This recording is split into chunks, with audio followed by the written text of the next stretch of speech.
समन्त चक्रवालेषु अत्रा गच्छन्तु देवता सद्धम्मं मुनिराजन्स सुनन्तु सग्ग मोक्खदं ධම්මස්සවන කාලෝ අයං බදන්තා ධම්මස්සවන කාලෝ අයං බදන්තා ධම්මස්සවන කාලෝ අයං බදන්තා නමෝ තස්ස භගවතෝ අරහතෝ සම්මා සම්බුද්දස්ස නමෝ තස්ස භගවතෝ අරහතෝ සම්මා සම්බුද්දස්ස නමෝ තස්ස භගවතෝ අරහතෝ සම්මා සම්බුද්දස්ස කෝච භික්ඛවේ කාමානං ආදීනවෝති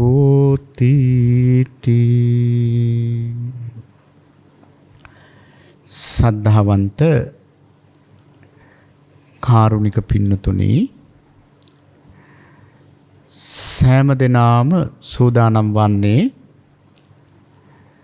මහා කාරුණික ධර්මරාජානන් වහන්සේ ලොවට සැනසෙල්ල පිණිස දේශනා කොට වදාළ වටිනා දහම් පදයක් කාලයේ පමණින් ශ්‍රවණය කරන්නටයි පින්වත් හැම දිනාගේම අපේක්ෂාව බලාපොරොත්තුව. අද ධර්ම දේශනාව සඳහා මාතෘකා ස්ථානයේ තබා ගන්නට යෙදුනේ මජ්ක්‍ධිම නිකායේ මූලපණ්ණාසකේ සඳහන් වන මහා දුක්ඛඛන්ධ සූත්‍රය. සමහර විට මේ සූත්‍ර දේශනාව පින්නතුල අහලා තියෙන්නත් පුළුවන්.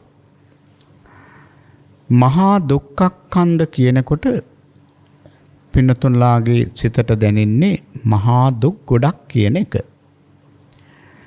ඉතින් මේ දේශනාව අපේ බුදුරජාණන් වහන්සේ දේශනා කළේ සවැත් නුවර ජේතවන මහා විහාරේ වැඩ ඉන්න කාලේ.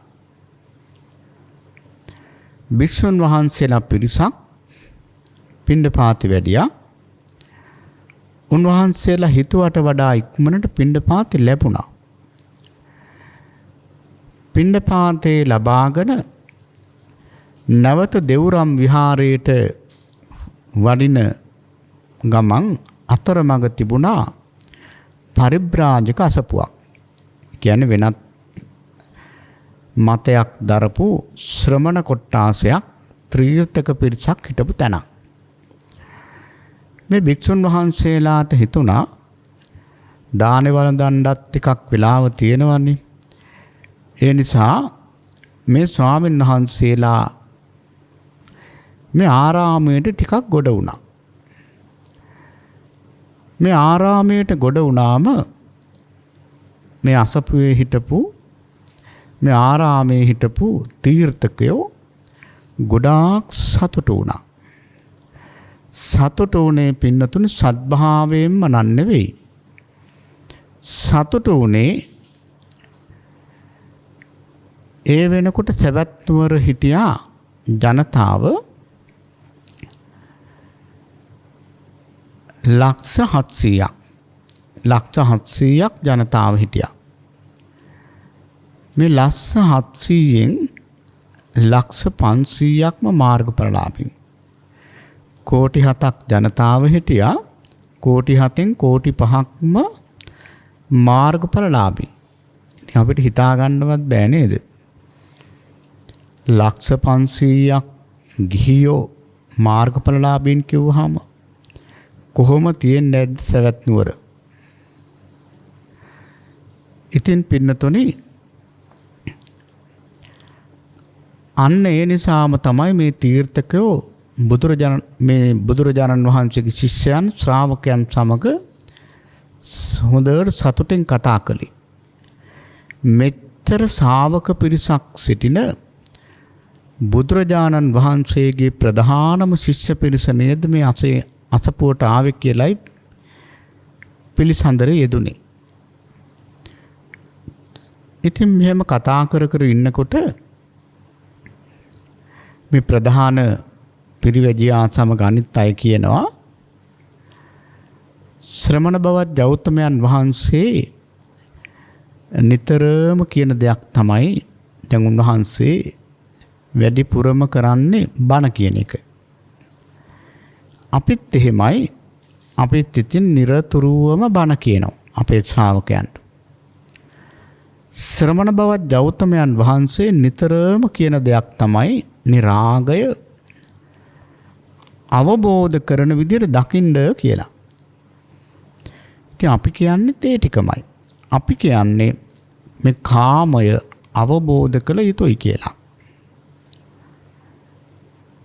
ඊළඟට ශ්‍රමණ බවත් ගෞතමයන් වහන්සේ නිතරම කියන දෙයක් තමයි රූපය අවබෝධ කරන විදිහට දකින්න කියලා. ඉතින් අපි කියන්නේත් ඒ ටිකමයි.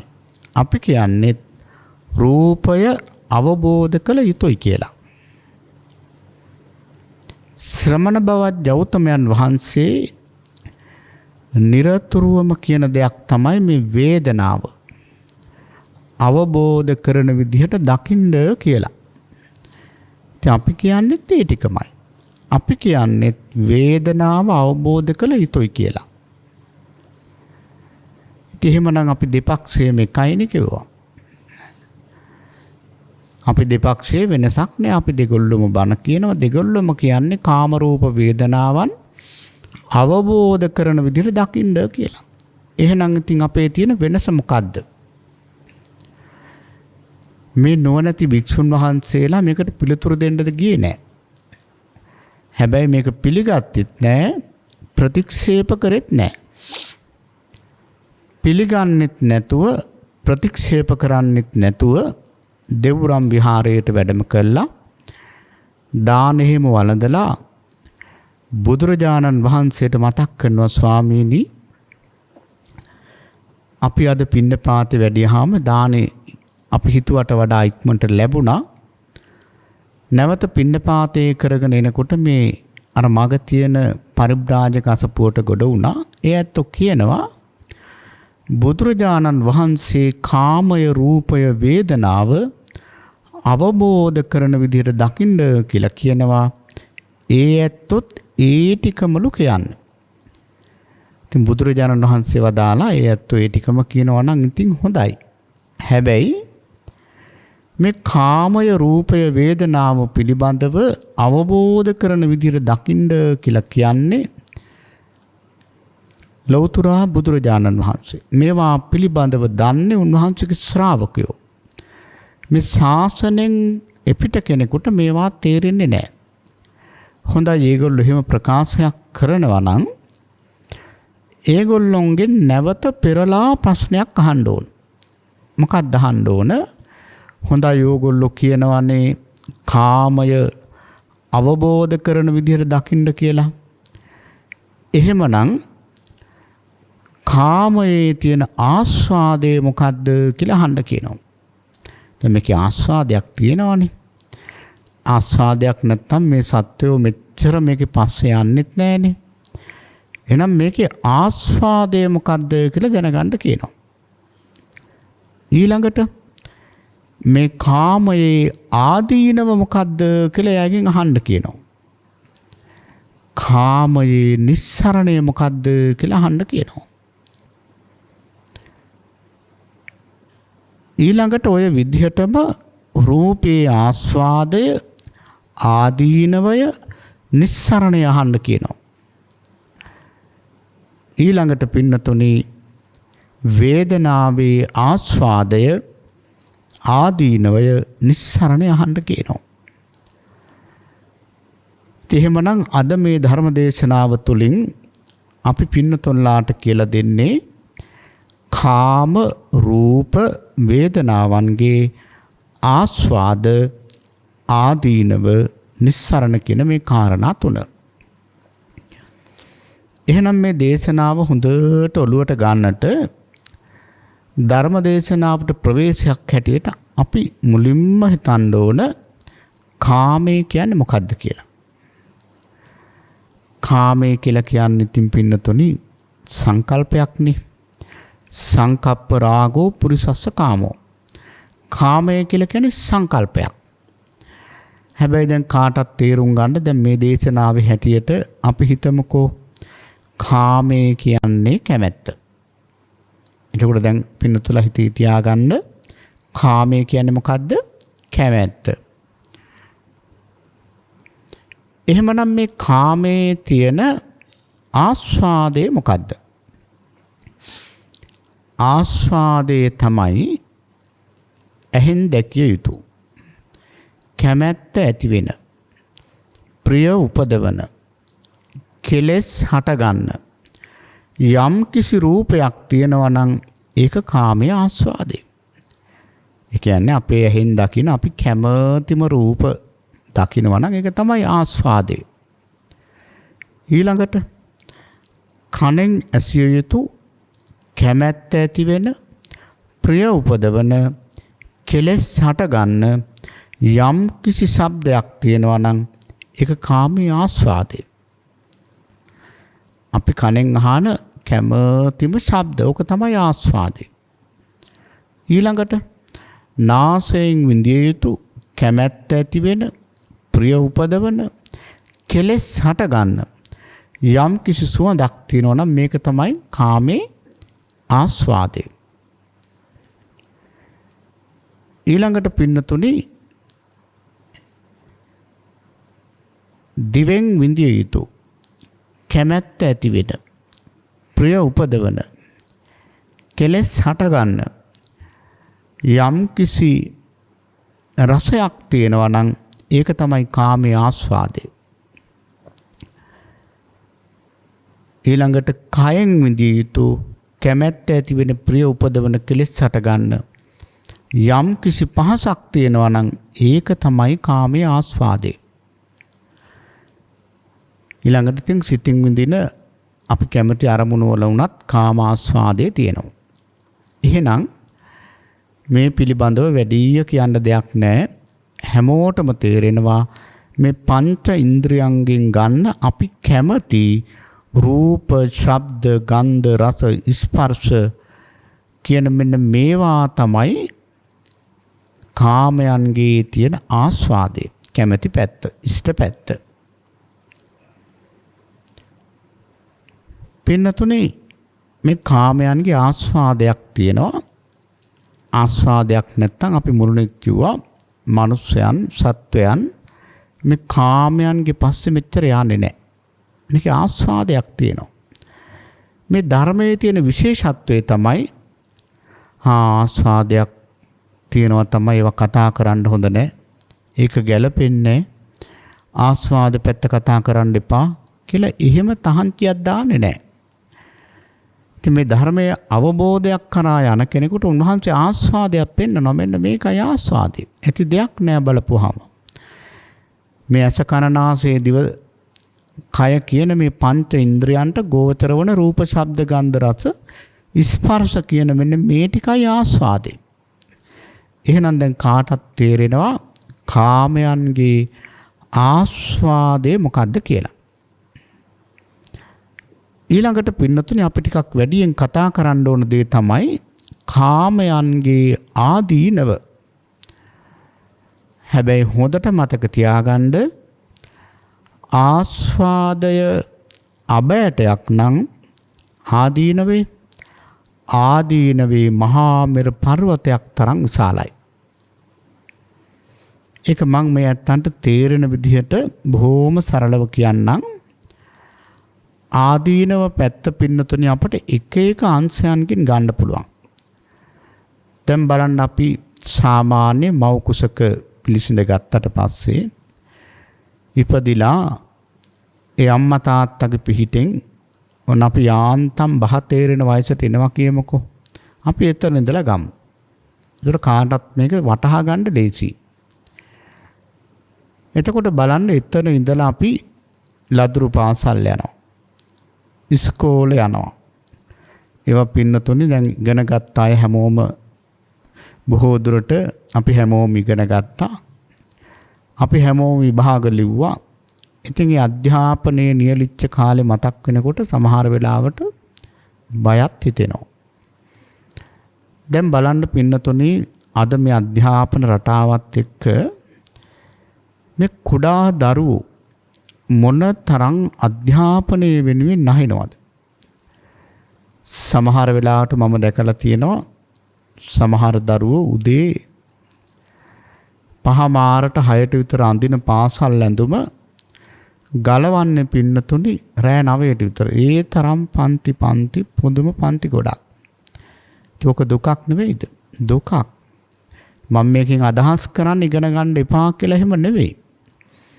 නමුත් බලන්න ඇයි මෙච්චර මහන්සි වෙලා ඉගෙන ගන්නෙ? කැමැත්ත නිසා. මෙන්න කාමයන්ගේ ආදීනව. අනාගතේ සාර්ථක කරගන්න අනාගතේ සැප විඳින්න අපේක්ෂාවෙන් තමයි නිදි වරාගෙන පාඩම් කරන්නේ. නිදි වරාගෙන ගණන් හදනවා. ඉංග්‍රීසි වචන පාඩම් කරනවා. විද්‍යාව ඉගෙන ගන්නවා. නොයෙක් දේවල්. එතකොට බලන්න මේ අධ්‍යාපනයේ වෙනුවෙන් කරන කැපකිරීමත් ඇත්තම කිව්වොත් කාමයන්ගේ ආදීනව. ඊළඟට පින්නතුනි බලන්න එතන ඉඳලා ඉතින් විශ්වවිද්‍යාලයට යනකම් මම අමුතුවෙන් එකින් එකට කියන්න දෙයක් නැහැ. අවුරුදු 10ක් 15ක් එකම විදිහට උත්සාහවන්ත වෙන්න ඕන. පුදුම දුකක් විඳින්න ඕන ඇත්තටම. දැන් බලන්න ඉගෙන ගන්න කාලේ ළමයින්ට මොන තරම් ලෙඩ රෝග හැදෙනවද? මේ අම්ල පිත්තේ නොඑක් දේවල්. ඉතින් මේ හැම එකක්ම පින්නතුනි කාමයන්ගේ ආදීනව නෙවෙයිද? ආදීනව තමයි. දැන් මොකද මේ ජීවිතයේ මේ ලබාපු අධ්‍යාපනය මෙතනින් මැරිලා ගිහිල්ලා ඊළඟ ජීවිතේ උපදිනකොට මාය එකක්වත් නැහැනේ. ආයෙත් මුල ඉඳලා ඉස්කෝලේ යන්න ඕනේ, මුල ඉඳලා විභාග ලියන්න ඕනේ, මුල ඉඳලා ඉඩම් ගන්න ඕනේ, මුල ඉඳලා හැමදේම කරන්න ඕනේ. ඉතින් මේකේ අනිත්‍යතාවයේ ස්වභාවය. ඉතින් එහෙමනම් බලන්න දැන් ඔය විඳින සෑම දුකක්ම පින්නතුනි කාමයන්ගේ ආදීනව. අපි හිතමු ඊට පස්සේ ඔන්න රැකියාවක් ලබා ගත්තා. ප්‍රශ්නේ ඉවරද? නෑ. ඒක නව මුහුණුවරකින් ප්‍රශ්න ආරම්භ වෙනවා. ඊළඟට පින්නතුනි මේ කාමයන්ගේ ආදීනව පැත්ත කතා කරන්න ගියොත් ඇත්තටම ඒක අපිට පුනා කියන්න වෙන්නේ මේකේ කෙලවරක් ඇත්තේම නැහැ. ඊළඟට ඔන්න කෙවල් හදනවා. ඊළඟට ඒ සඳහා ඉඩ කඩම් ගන්න ණය වෙනවා. මේ හැම එකක්ම කාමයන්ගේ ආදීනව. විවාහපත් වෙනවා, ළමයි හදනවා. ඒ සඳහා පුදුම වෙහෙසක් දරනවා.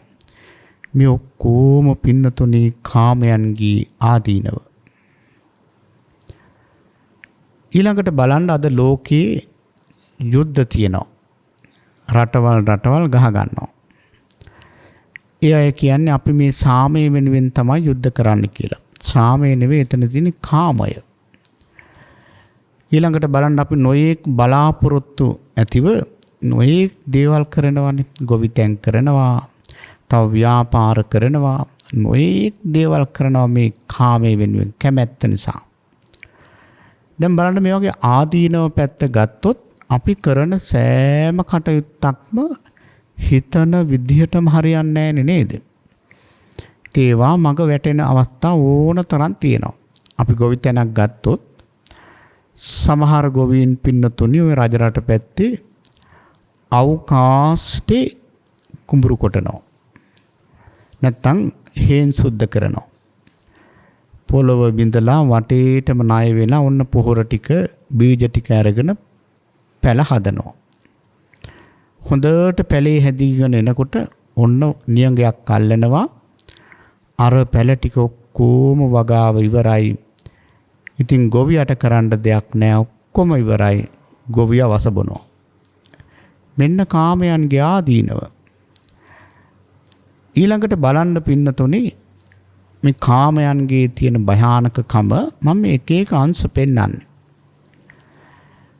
දැන් බලන්න අම්මා කෙනෙක් තමන්ගේ දරුවන්ට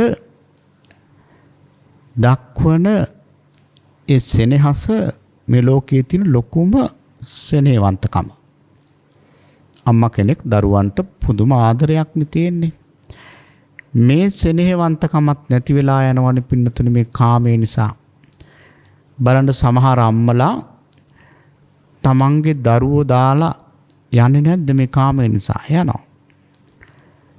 ඊළඟට බලන්න සමහර වයෝවෘද්ධ අම්මලා තමන්ගේ දරුවන් එක්ක තරහ වෙනවා හරියට හතුරු වගේ.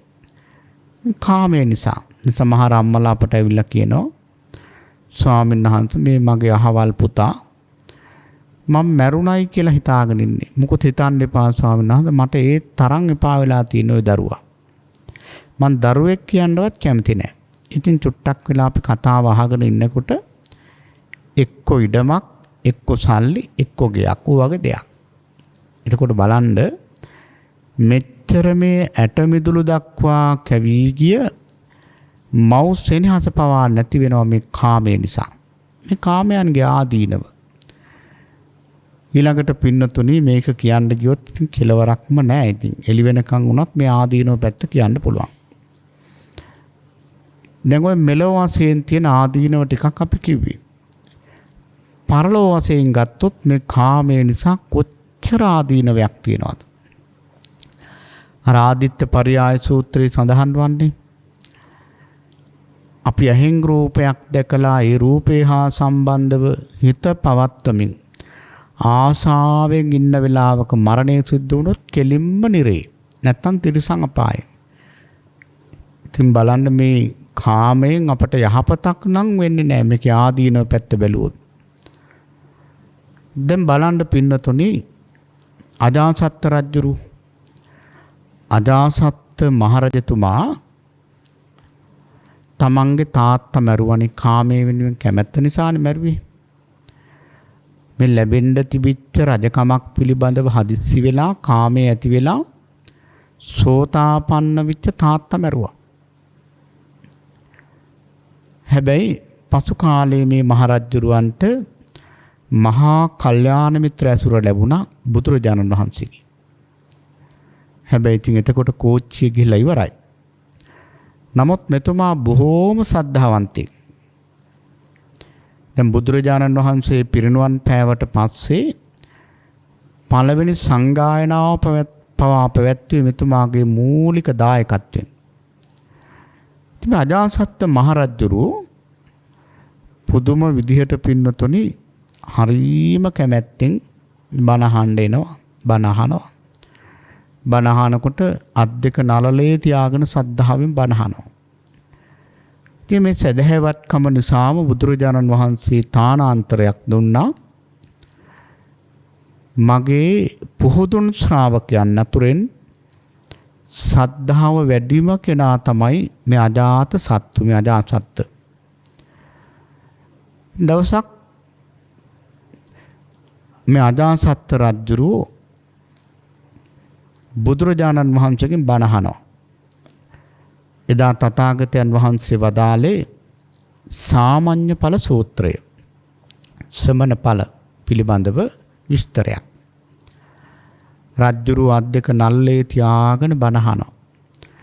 බණ අහලා මේ මහ රජුරු පින්නතුනි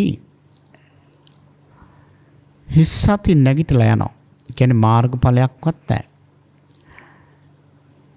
ඉතින් ගියාට පස්සේ බුදුරජාණන් වහන්සේ කියන බලන්න මහණෙනි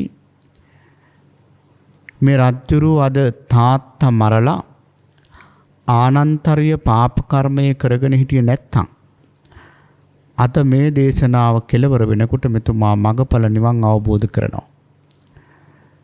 නමුත් බලන්න මේ කාමයන්ගේ තියෙන ආදීනව දැන් මම මේ බණ කියන වෙලාවෙත් අජාසත් රජුරු ලෝකුඹු නිරේ දුක් විඳිනවා. මෙන්න කාමයන්ගේ ආදීනව. මෙච්චර සද්ධාාවක් තිබිච්ච ප්‍රථම සංගායනාව පැවැත්වන්නට මූලික දායකත්වයේ දරපු අසීමිත සද්ධාාවක් තිබිච්ච මේ මහරජුරෝ මේ කාමය නිසා මේ මොහොතේ ලෝකුඹු නිරේ දුක් විඳිනවා. මෙන්න කාමයන්ගේ ආදීනව.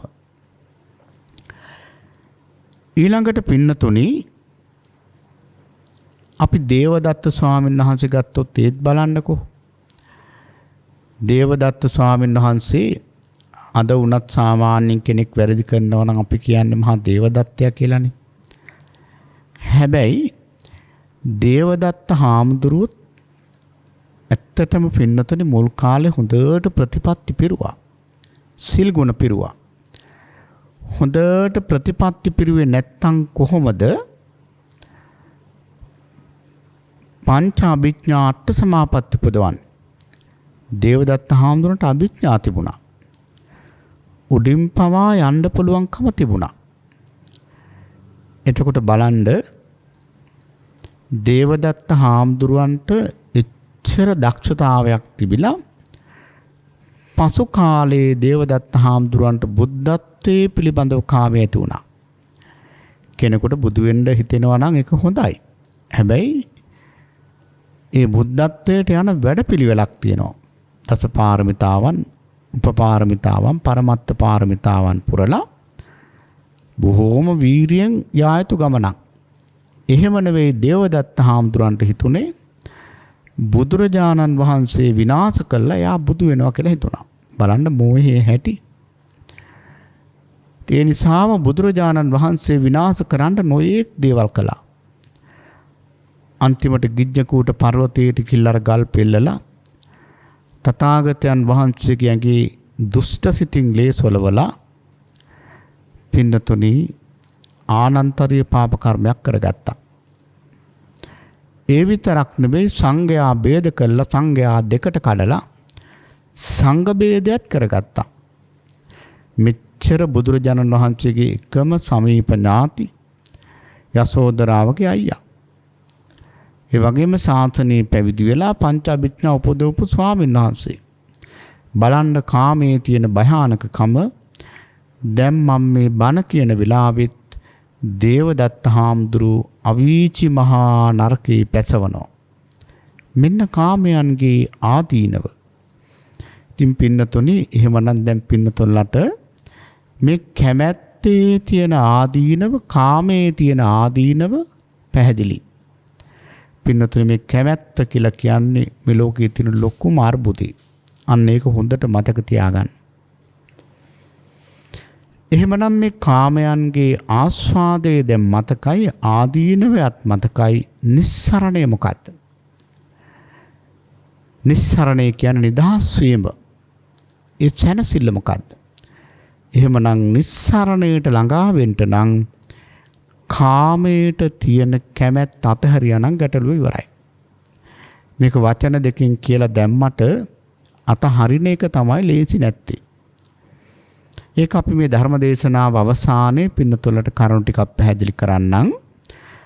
දැනට මතක තියාගන්න කාමයේ ආස්වාදය තමයි මේ පංචකාමයෙන් ගන්න, නැත්තම් පංචදුරාංගයෙන් ගන්න මේ පංචකාමයේ තමන් කැමති දේවල් ටික. ආදීනවේ පින්නතුනේ එක එක පැත්තෙන් අපට ගන්න පුළුවන්. මේ කාමයේ නිසා ඇතිවෙන ආදීනවේ කෙලවරක් නැහැ. අධ්‍යාපන පැත්තෙන් ගත්තත්, ව්‍යාපාර පැත්තෙන් ගත්තත්, ජීවත් වීම සම්බන්ධව ගත්තත්, පරලෝ වශයෙන් ගත්තත් කාමයන්ගේ ආදීනව කෙලවරක් නැහැ. නිස්සරණේ තමයි කාමයට තියෙන කැමැත්ත අතහැරියා නම් ගැටලුව ඉවරයි. ඔය විදිහටම අපි තේරුම් ගන්න ඕන රූපයේ පිළිබඳව. දැන් මේ රූපයේ පිළිබඳවත් අපි ඔය විදිහට අහු වෙනවද නේද? අපි දැන් රූපේ කිව්වහම මේ ලෝකෙ විවිධාකාර රූප තියෙනවා සම්මුති වශයෙන්. හැබැයි රූප කියලා කියන්නේම රුප්පතීති රූපං, වහා කැඩිලා බිඳිලා විනාශ වෙලා යන සතර මහා ධාතුන්ගෙන් හටගත් දෙයක් තමයි රූපය කියලා කියන්නේ. දැන් අපි හිතමුකෝ සම්මුති වශයෙන්, ප්‍රඥප්ති වශයෙන් පනවාගත්ත රූපයක් අපි ගමුකෝ මේක තේරුම් ගන්න. රූපේ තියෙන ආස්වාදය මොකද්ද? පින්නතුනි රූපේ තියෙන ආස්වාදය තමයි දැන් අපි මනුස්ස රූපයක් ගමු. මනුස්ස රූපේ තියෙන ආස්වාදය මොකද්ද? ආස්වාදය තමයි දැන් තරුණ කාලේ අපි හිතමු අවුරුදු 15 විතර ඉඳලා අවුරුදු 25 නැත්තම් 30 දක්වා වගේ කාලේ. ඒ කාලේ මේ රූපේ හරියම සුන්දරයි, හරි ලස්සනයි. සිනහව ලස්සනයි, මුහුණ ලස්සනයි, කතාව බොහොම හොඳයි, ඇඳුම් පැළඳුම් පිළිවෙලයි. ඉතින් ඕක තමයි රූපේ තියෙන ආස්වාදේ. ඔන්න ඔය ඩිංග හරියට විදුලි කොටනවා වගේ තමයි. බොහෝම පොඩ්ඩයි ආස්වාදේ. ආදීනවේ ගත්තොත් ඇත්තටම මහමෙරක් වගේ. දැන් බලන්න මේ ලස්සන රූපය වෙනස් වෙනවනේ. අර ආස්වාදනීය රූපය කවුරුත් කැමති ලස්සන රූපේ ඔන්න කෙස් ගහක් ඉදෙන්න පටන් ගන්නවා. ඔන්න ආදීනවේ ආරම්භ වෙනවා. සමහරු කියන්නේ පළමුවෙන්ම කෙස් ගහක් ඉදෙනම පුදුම වෙලා වගේ කෙස් ගස් ඉදෙන්නේ නැහැ වගේ පුදුම වෙලා කියන හරි වැඩේ මගේ කෙස් ගහක් ඉදලා තිබ්බා කියලා. ඔන්න ආදීනවේ ආරම්භ වෙනවා. ඊළඟට ඒ ලස්සන රූපේම හැම රැලි වැටෙන්න ගන්නවා. ඔන්න ආදීනවේ දැන් ටික ටික එනවා. ඊළඟට ඒ ලස්සන රූපේටම බෙහෙත් අහුරක් බොන්න වෙනවා. එක ලෙඩ. ඊළඟට ඒ ලස්සන රූපේටම ධනිස් සමාරු වෙනවා. ඔන්න ආදීනව. ඒ ලස්සන රූපේටම පින්නතුනි අඩි 10ක් යාගන්න බෑ, හති එනවා. පඩිපෙලක් නගින්න බෑ. මෙන්න රූපේ ආදීනව. මේවා කවුරුත් අත්විඳින දේවල්. මේවට මහා කාලයක් යන්නේ නැහැ. ඊළඟට පින්නතුනි ඒ රූපය ඔන්න ඊළඟට හොඳටම දුබල වෙනවා. දැන් හැරමිට්ටක් අරගෙන බොහෝම අමාරුවෙන් වාඩි වෙන්නේ, නැගිටින්නේ, පොඩ්ඩක් එහාට මෙහාට යාගන්නත් බෑ. ඔන්න ආදීනව. ඊළඟට ඒ රූපය හොඳටම වයසට යනවා. වයසට ගිහිල්ලා හොඳටම ව්‍යාධියටපත් වෙනවා. ඉතින් ඔන්න රූපේ ආදීනව දැන් අන්තිමට ඇඳටම වැටෙනවා. දරුවන්ගේ මුණුබුරන්ගේ කාගේ හරි පිහිටෙන් ගත කරන අන්තිම කාලේ මෙන්න රූපේ ආදීනව. මේ රූපේ මැරිලා යනවා. මෙන්න ආදීනව. මැරිලා ගියාට පස්සේ ඕක වැළලුවේ නැත්තම් පිලිස්සුවේ නැත්තම් මොකද වෙන්නේ? පින්නතුනේ මේක කුණු වෙනවා, ඕජස් ගලනවා, පලාතෙන්න බැරි තරම් දුගදක් හමනවා. මෙන්න රූපේ ආදීනව. දැන් බලන්න අපි කෙනෙක් මැරුණාම ඔය හොඳ පෙට්ටියක සතප්පෝලා අපි ආදාහනාගාරයට ගෙනිච්චම ඉතින් එක ස්වල්ප වේලාවයි. ඒගොල්ලෝ කියනවා හෙට උදේට එන්න මේක නිවුණාට පස්සේ අලු ටික අරන් යන්න. ඔන්න බලන්න රූපේ තියෙන ආදීනව. අපි මේ පැත්ත හිතනවද? අපි මේ පැත්ත හිතන්නේ නැහැ. එහෙම නෙවෙයි පින්නතුනේ, අපි ටිකක් මේ පිළිබඳව හිතන්න ඕන. දැන් බලන්න මේ අනිත්‍ය සංඥාව පුරුදු කරනවා කියලා කියන්නේ ලොකු දෙයක්. ආත්ම සංඥාව ගලවන්න, සක්කාය දිට්ඨිය කඩන්න මේ අනිත්‍ය සංඥාව තරම් හොඳ බෙහෙතක් නැහැ. එහෙමනම් අපි මේක හොඳට තේරුම් ගන්න ඕන. පින්නතුනි මතක තියාගන්න රූපේ ආදීනව ගත්තොත් කෙලවරක් නැහැ. ඉතින් මේක තේරුම් ගන්න මහා ලොකු දෙයක් නෙවෙයි. දැන් අපේ ජීවිතේ අවුරුදු 100ක් කියලා හිතන්නකෝ. අවුරුදු 100ක් ආයුෂ ඇතුව ඉපදුනොත් දවස් 30000ක් හම්බෙනවා. දෙයනේ දින 30000යි උපරිම හම්බෙන්නේ. 36000ක් තියෙනවා. ඉතින් නමුත් අද කාලේ හැටියට අවුරුදු 100ක් ජීවත් වෙන කෙනෙක් නැහැනේ. එතකොට ඔක අවුරුදු 10න් 10ට කැඩුවොත් දැන් පළවෙනි අවුරුදු 10 මන්ද දශකයේ කියලා කියනවා. මේ ලදරුවාට මේ ලෝකයේ පිළිබඳව කිසි වැටහීමක් නැහැ. දෙමව්පියන්ගේ පිහිටෙන් ගත කළා. ඊළඟට නිතරම ප්‍රශ්න අහන්න පෙළඹෙනවා. මොකක් හරි දැක්කොත් තාත්තේ අර මොකද්ද? ඇයි එහෙම වෙන්නේ? ඒ මොකද එහෙම කියන්නේ? ඉතින් නිතරම පොඩි අය අහන ප්‍රශ්න බලන්න. ප්‍රශ්න වලට මැදි වෙලා මන්ද දශකයේ ගෙවිලා යනවා. දන්නේම නැහැ. ඊළඟට ක්‍රීඩා දශකයේ අර පටු අදහස් නැති වෙලා ඔන්න ක්‍රීඩා පිළිබඳව පුළුල් අදහස් ඇති වෙන කාලය. ඊළඟට පින්නතුනි ක්‍රමානුකූලව ජීවිතේ සරසන්න රූමත් වෙන්න දඟලනවා. ඊළඟට හොඳ බලයක් කායික බලයක් එනවා. ඊළඟට හොඳට ප්‍රඥාගෝචරව වැඩ කරන අවුරුදු 50 වගේ වෙනකොට ඊළඟට ක්‍රමානුකූලව Taman දන්නේත් නැහැ Tamanගේ කොන්ද නැමෙන්න පටන් ගන්නවා. ඊළඟට ඒ පටන් ගත්ත නැමීම තවත් නැමෙන්න ගන්නවා. හායන දශකේනකොට අවුරුදු 70 පටන් ගන්නකොට පින්නතුනි ඔන්න ඔක්කොම Tamanට තේරෙනවා. දැන් ඉතින් හැම රැලි වැටිලා යා ගන්න බෑ දත් වැටෙනවා. ඉතින් Tamanට තේරෙනවා Tamanට වෙලා තියෙන දේ. ඊළඟට සිහිමුලාවෙන් ගත කරන්නේ මොහොමුහ දශකයේදී. ඊළඟට සිහිමුලාව කියන්නේ Taman කියන්න කරන්න යන දේවල් හරියට කර කියා ගන්න බෑ. එහෙම කාලයක් අපි හැමෝටම වෙනවා. ඊළඟට සායන දශකයේ අන්තිමටම ගත කරන කාලය. එතකොට බලන්න මේක බොහෝම අපි හැමෝටම හිතනවා නම් පින්නතුනේ මේකේ තියෙන අස්තීර ස්වභාවය හොඳට තේරෙනවා. එහෙනම් මේක තමයි රූපේ තියෙන ආදීනව. දැන් බලන්න සාමාන්‍යයෙන් පුතඥ කෙනෙකුගේ ස්වභාවය තමයි පුතඥ කෙනා ආස්වාදේ විතරයි දකින්නේ බොහෝ දුරට. පුහුදුන් කෙනා ආදීනව පැත්ත දකින්න හරි අඩුයි. දැන් බලන්නකෝ සාමාන්‍යයෙන් බොහෝ දෙනා ආස්වාද පැත්ත අල්ලන බව අපට හොඳට තේරෙනවා. දවසක් මම අපේ ස්ථානයේ පින්නතුනේ දායක මහත්තයෙක් කතා කරගෙන ඉන්නවා. මගේ කුටි ඉස්සරහ පුංචි ආසනයක් තියෙනවා. මේ ආසනේ වාඩි වෙලා කතා කර ඉන්නකොට ස්ථානයේ ඇතුළට ආව වාහනයක්. ඉතින් අපි දැක්කයි වාහනේ මැදි වයසේ අම්මා කෙනෙක් ඉක්මනට මාව හම්බෙන්න ආවා.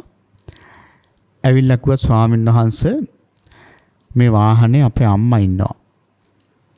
අවුරුදු 90 ගාණක් වයසයි.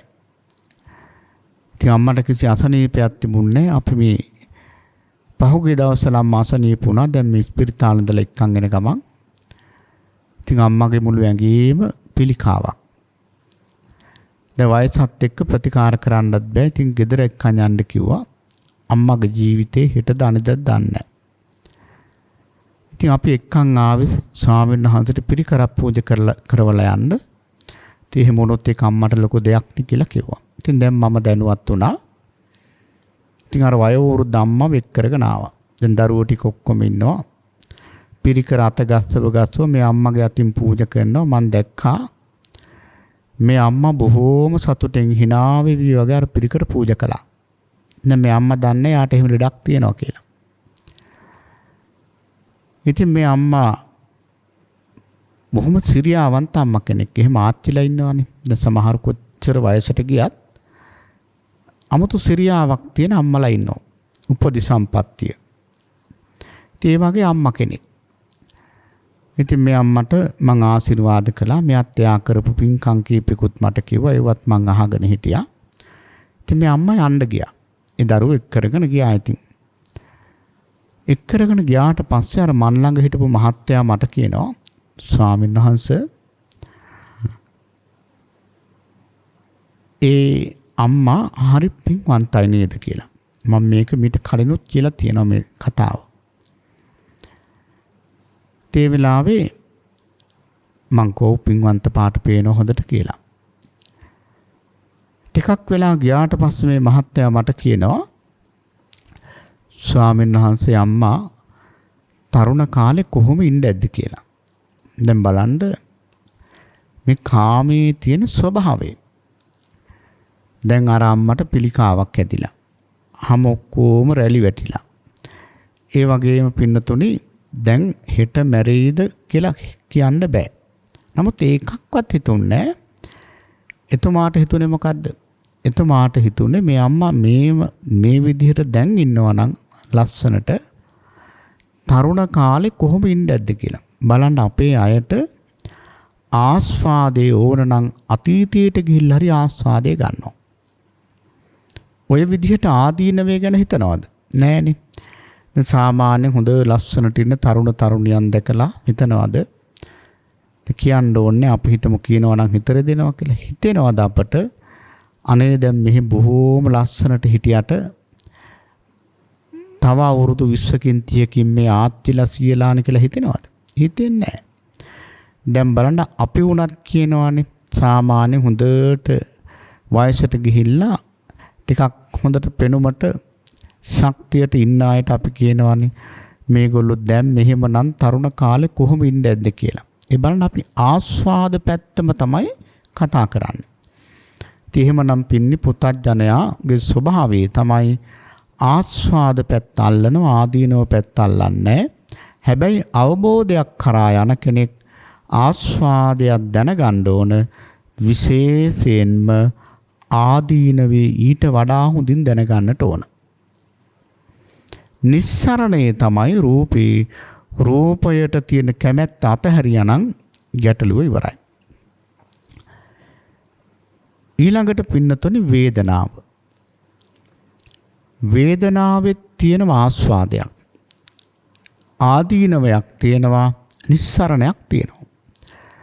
වේදනාව කියලා කියන්නේ දැන් අපි නම් ওই වචනේ බොහෝ දුරට පාවිච්චි කරන්නේ දුක් විඳිනවට. හැබැයි මෙතන වේදනාව කියලා කියන්නේ විඳිනවට. මොනවද විඳින්නේ? සැප විඳිනවා, දුක් විඳිනවා, මධ්‍යස්ථ වේදනා විඳිනවා. මෙන්න මේ විඳීමට කියනවා වේදනාව කියලා. එතකොට බලන්න මේ වේදනාවේ තියෙන ආස්වාදය මොකද්ද? පින්නතුනි වේදනාවේ ආස්වාදයේ හැටියට බුදුරජාණන් වහන්සේ මේ පංචකාමයේ පෙන්වන්නේ නැහැ. පංචකාම සම්පත්තිය ඒකෙන් ලබන සැප වේදනාවේ ආස්වාදයේ හැටියට පෙන්වන්නේ නැහැ. මොකද එහෙමවත් මෙතන පෙන්නලා නැහැ. උන්වහන්සේ වේදනාවේ ආස්වාදයේ හැටියට පෙන්වන්නේ පළවෙනි, දෙවෙනි, තුන්වෙනි, හතරවෙනි, පස්වෙනි ධ්‍යාන පහ. එතකොට බලන්න මේ ධ්‍යාන තමයි වේදනාවේ ආස්වාදයේ හැටියට පෙන්වන්නේ. ධ්‍යාන කියලා කිව්වහම කවුරුත් බය වෙන්න ඕන නෑ. ධ්‍යාන කියලා කියන්නේ මොකද්ද? පින්නතුනි ධ්‍යාන කියලා කියන්නේ අපි මෙහෙම හිතමු. දැන් යම් කිසි අම්මා කෙනෙකුට හරි තාත්තා කෙනෙකුට හරි භාවනාවට කැමැත්තක් ඇති වෙනවා. ඉතින් භාවනා කරනවා හොඳට නීවරණයටපත් කරගෙන ආනාපාන සති කර්මස්ථානේ හරි ඒ අරමුණේම හොඳට ඉන්න පුළුවන්. සියුම්ම එක හොඳට වැටහෙනවා, සීය හොඳට වැඩ කරනවා. ඒ කර්මස්ථානයේ තුලම පැයක් දෙකක් සමාධියකට සමවැදුන ආකාරයෙන් ඉන්න පුළුවන් නම් අපි හිතමුකෝ දැනට ඒක ධ්‍යානයක් කියලා. එතකොට ඔය සැපයට යම් කිසි කෙනෙක් ඔය සැපේ විඳින්න අවස්ථාව ලැබුණොත් පින්නතුනේ ඒක යාට ලොකු ආස්වාදයක්. ඔය කෙලෙස් වලින් පින්නතුනේ සැපයක් විඳින්න බෑ. අපි සාමාන්‍යයෙන් හිතනවා මේ කෙලෙස් වලින් තමයි සැප ලැබෙන්නේ කියලා. නෑ, එතන මහා දුකක් තියෙන්නේ. කෙලෙස් අයින් කරලා නිකෙලෙස් වුණාට පස්සේ తాවකාලිකව හරි එතන මහා පුදුම සාමයක් සැනසෙල්ලක් තියෙනවා.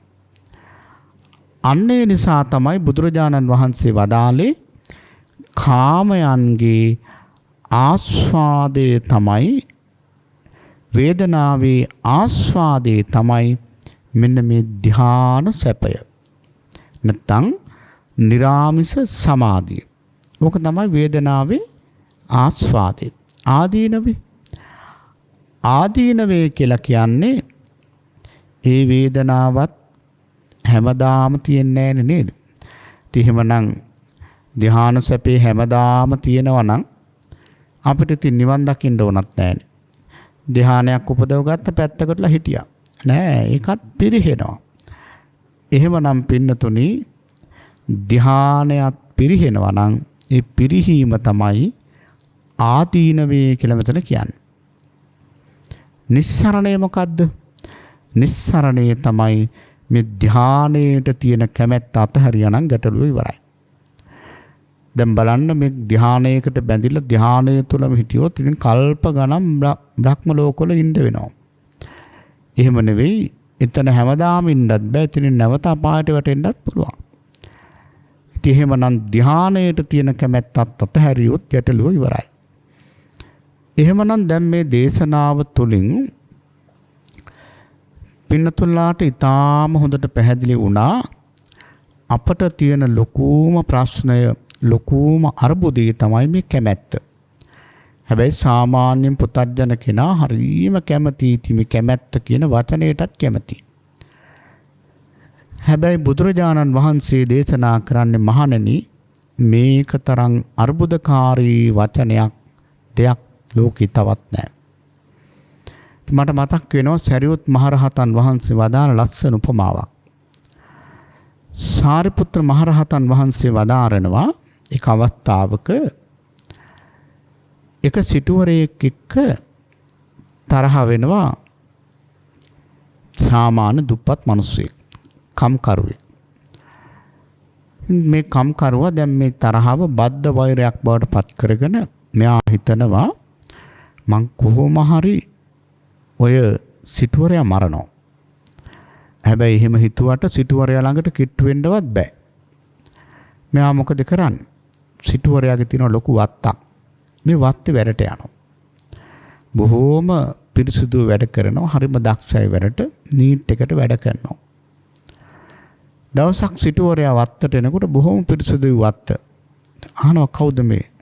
ඉතින් අලුත් ගෝලයා ගැන අනිත් අය කියනවා. ඉතින් පහදිනවා. එයාට වැඩියමුත් පඩි ගෙවනවා. දැන් තමන් මේ සිටුවරයා හිතනවා අනේ මගේ පිනට ලැබිච්ච මිනිස්සෙක්. හැබැයි දැන් මේ සිටුවරයා එහෙම හිතන්නේ කා ගැනද? මේ තමන්ව මරන්න ආපු වදකයා ගැන. දැන් පැහැදිලා ඉන්නවා. කොතර පැහැදුනාද කිව්වොත් සිටුවරයා තමන්ගේ ගෙදර වත්ත සුද්ධ කරන්නත් මෙයා ගන්නවා. ගෙදර වත්තත් ඉතාම හොඳට පිරිසුදු තියා ගන්නවා. සිටුවරයා තමත් පහදිනවා. මෙයාගේ දක්ෂකම කොහොමද? හිමීට ගේ ඇතුළටම රිංගනවා. ගෙටත් යනවා. දැන් ගෙදර පාලනේ ඔක්කොම වෙන්නේ මෙයා අතින්. සිටුවරයා නිතර කියනවා හිතනවා මේක නම් මගේ පිනට ලැබිච්ච සේවකෙක්. හැබැයි දැන් මෙයා පහදින්නේ කාටද? වදකේකට. සිටුවරයා ඒක දන්නේ නැහැ. අන්තිමට කොතරද කිව්වොත් සිටුවරයාගේ විශ්වාසවන්තම සේවකයා. සිටුවරයා නිදා ගන්නකොට ඒ වගේම නිදන කාමරය සුද්ධ කරන්න ඇඳට ඇතිරිලා දාන්නෙත් දැන් මෙයා. සිටුවරයා කොතර මේ මිනිස්සයා විශ්වාස කළාද කිව්වොත් මෙයා ගෙදර ඉන්න වෙලාවට ගේ ඇතුලේ ඉන්න වෙලාවකට සිටුවරයා තමන්ගේ කාමරේවත් වහ ගන්න නිදා ගන්නකොට. ඒ තරම් පැහැදුනා. පැහැදුනේ හැබැයි වදකේකට. මිත්‍ර ලීලාවෙන් ඉන්න වදකේකට තමයි පැහැදුනේ. ඔන්න දැන් දවසක් සිටුවරයා හොඳටම නිදි.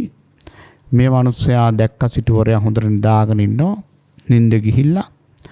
ඔන්න දැන් අර බද්ධ වෛරේ හිතේ තියාගෙන හිටපු මිනිස්සයා මොකද කරේ? කඩුවක් ගෙනල්ලා සිටුවරයාගේ බෙල්ල කපලා දානවා. සාරිපුත්‍ර මහරහතන් වහන්සේ වදාරනවා මේ කැමැත්ත කියන එකත් අන්න ඒ වගේ එකක්. අපි බොහෝම කැමැත්තෙන් කැමැත්ත වැළඳගත්තට හරියට ළඟ ඉන්න මිත්‍ර ලීලාවෙන් ඉන්න වදකෙක් වගේ. දැන් බලන්න අපි කැමති වස්තුන් බදාගෙන ඉන්නවා. බලන්න පින්නතුනේ ඔය දෙයක් මැරෙන වෙලාවේ සිහි වුණොත් තමන්ගේ ගෙදරට තමන් කැමති. ඒකට උපාදාන වශයෙන් බැඳලා ඒක සිහිපත් වුණොත් කෙලින්ම නිරේනේ. ඉතින් බලන්න මිත්‍ර ලීලාවෙන් ඉන්න වදකෙක් වගේ තමයි කැමැත්ත. එහෙමනම් මේ කැමැත්ත නැති කරන වැඩපිළිවෙලක තමයි අපි නියැලලා ඉන්නේ. කැමැත්ත අපට නැති කරගන්න පුළුවන් වුණොත් අපට මහා සැනසෙල්ලක් හදාගන්න පුළුවන්. එහෙමනම් ඒ කැමැත්ත නැති කරන්නට අපි මූලික වශයෙන් ප්‍රාථමික වශයෙන් කළ යුතු වැඩපිළිවෙලක් තියෙනවා. මුලින්ම පින්නතුනේ අපි සීලවන්තකම හදාගන්න ඕන.